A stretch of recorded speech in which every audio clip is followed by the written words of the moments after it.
बिस्मिल्लाहिर्रहमानिर्रहीम। अल्हम्दुलिल्लाह खैर व आफ़ियत से रमज़ान मुबारक का बाबरकत महीना गुज़रा है। शवाल मुकर्रम का आगाज़ हुआ तो बहुत से दोस्तों की तरफ से एक सवाल आ रहा था कि शवाल मुकर्रम के रोज़ों के बारे में क्या हुक्म है, किस तरह रोज़े रखने चाहिए, इनका तरीक़ा क्या है और इनका अजर व सवाब क्या है। तो सबसे पहले हम बात कर लेते हैं अजर व सवाब की। सय्यदना हज़रत अबू अय्यूब अंसारी रज़ियल्लाहु तआला अन्हु से एक रवायत है।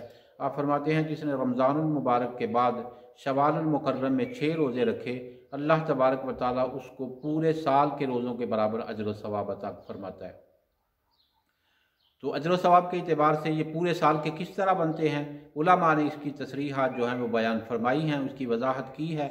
वो वजाहत ये है कि अल्लाह ताला का ज़ाब्ता ये है, उसकी रहमत का ज़ाब्ता ये है कि वो कम से कम किसी भी अमल को 10 गुना ज़रूर बढ़ा देता है।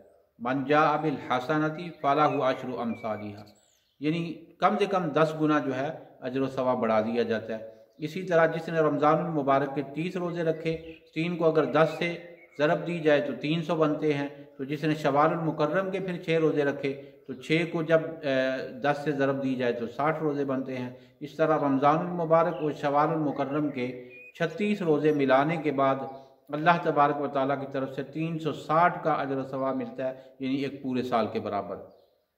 ये तो हो गई इनके अजर व सवाब की बाबत में, यानी ये याद रखना चाहिए।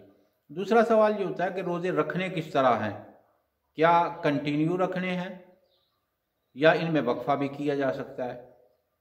तो उलमा ने इसके बारे में भी दोनों ही तरीके जो हैं वो बयान फरमाए हैं।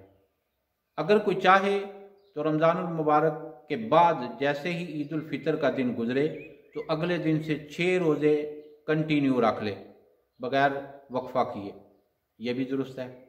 लेकिन बाद अहले इल्म ये कहते हैं कि बजाय इसके कि मुसलसल रोज़े रखने के, इनको पूरे महीने में फैला दे ताकि पूरे महीने में उसका जहन भी बना रहे, बरक़ात भी उसको मिलती रहे।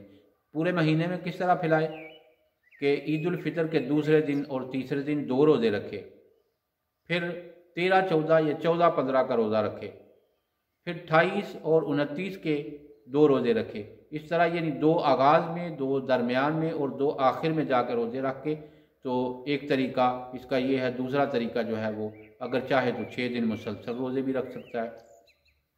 एक और छोटा सा इस सिलसिले में सवाल ये होता है कि अगर किसी की कज़ा उसके ज़ुम्मे हो तो क्या वो शवाल मुकर्रम के रोज़े रख सकता है? जी, अगर कज़ा भी उसके ज़ुम्मा है तो जिस तरह उम्मुल मोमिनीन सय्यदा आयशा सिद्दीक़ा रज़ियल्लाहु तआला अन्हा कहती हैं कि मेरे रोज़े मेरे ज़ुम्मा बाकी होते तो कई बार ऐसा होता कि अगला शाबानुल मुअज़्ज़म आ जाता, लेकिन मेरे रोज़े जो हैं उनकी कज़ा अभी मेरे सर बाकी होती। यानी कज़ा को थोड़ा बहुत देर कर लेना ये कोई ऐसा बुरा अमल नहीं है। पसंदीदा तो यही है कि कज़ा जितनी जल्दी अदा हो जाए उतना ही ज़्यादा बेहतर है। लेकिन अगर कज़ा के रोज़े लेट भी हो जाएं तो शवालुल मुकर्रम के रोज़ों का अजर व सवाब जो है वो ज़ाया नहीं करना चाहिए।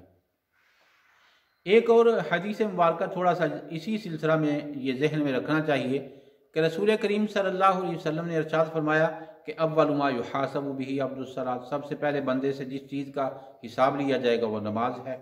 अच्छा, नमाज का अजर हिसाब तो लिया जाएगा, तो अगर किसी की नमाजें कम हुई तो क्या किया जाएगा?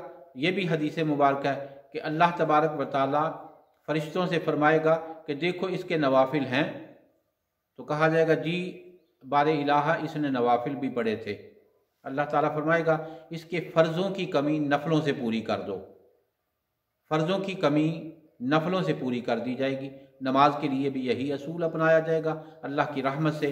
तो इसी तरह रोज़ों के लिए भी हमारा यकीन कामिल है, गालिब इम्कान है कि अगर नफली रोज़े किसी ने रखे हुए तो कहीं किसी वजह से कोई रोज़ा ख़राब हो गया, कोई रोज़ा किसी का रह गया और उसको याद नहीं रहा या नहीं रख पाया, तो अल्लाह ताला उन नफली रोज़ों में से उसकी तकमील अपनी रहमत से कर देगा।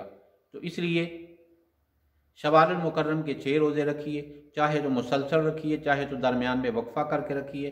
कज़ा अगर आपके रमज़ानुल मुबारक के कज़ा रोज़े रहते हैं तो चाहे तो कज़ा भी दरमियान में करते जाएं, तो चाहे तो कज़ा थोड़ी सी लेट भी कर लें। दोनों तरह के जवाज़ात जो हैं वो मिलते हैं और इन नफली रोज़ों को रख के आप एक पूरे साल का अजर व सवाब जो है वो हासिल कर सकते हैं। अल्लाह ताला मुझे और आपको अमल